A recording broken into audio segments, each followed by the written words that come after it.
Halo minasang, konnichiwa. Perkenalkan, nama saya Rati dari Prodi Pendidikan Bahasa Jepang, dan pada pembelajaran kali ini kita akan lebih mengenal tentang onomatope. Nah, minasang pasti tidak asing dengan onomatope ini. Kira-kira, waku-waku. Tapi, pernahkah minasang penasaran sebenarnya apa sih kata-kata tersebut? Jadi, secara umum, onomatope adalah kata yang terbentuk dari tiruan bunyi.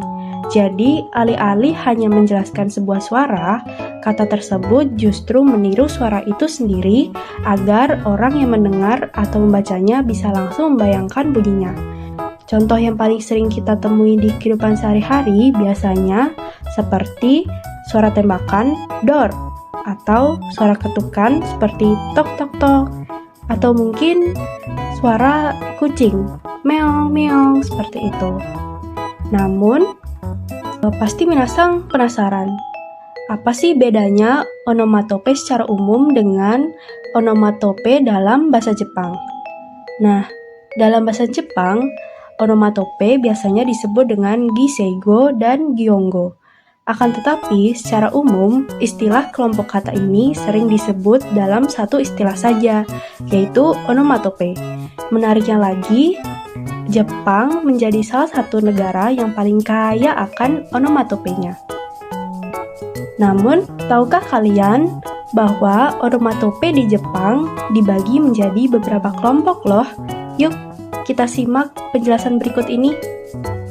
Nah, secara garis besar, onomatope dalam bahasa Jepang dibagi menjadi 3 kategori, yaitu yang pertama adalah giseigo. Giseigo ini onomatope yang lebih banyak kata untuk menirukan suara manusia atau hewan. Contohnya seperti suara kucing, nyanya, atau suara bayi menangis, ogya, ogya, atau mungkin pera-pera, artinya yaitu lancar. Lalu, untuk kategori kedua yaitu ada gyongo. Gyongo sendiri biasanya lebih banyak menirukan suara benda mati atau fenomena alam yang terjadi di lingkungan sekitar. Contohnya seperti goro-goro, artinya petir, atau suara hujan yaitu zaza, atau mungkin suara klakson mobil seperti tonton. Lalu, kategori terakhir yaitu gitaigo.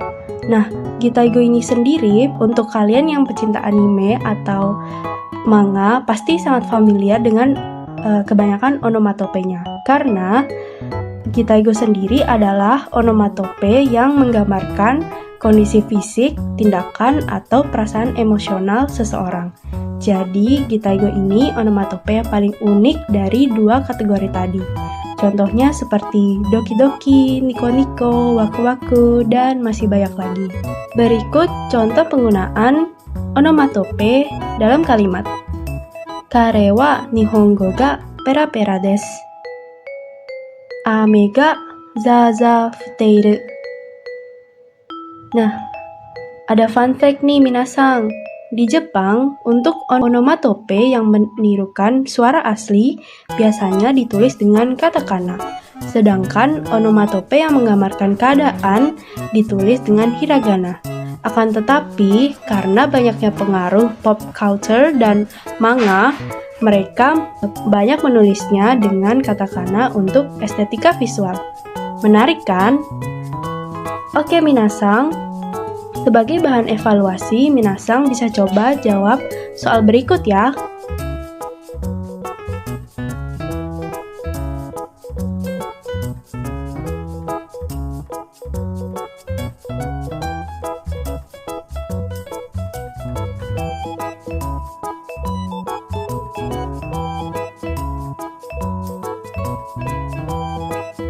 Nah, bagaimana minasang? Semoga pembelajaran kali ini bermanfaat dan menambah wawasan baru ya.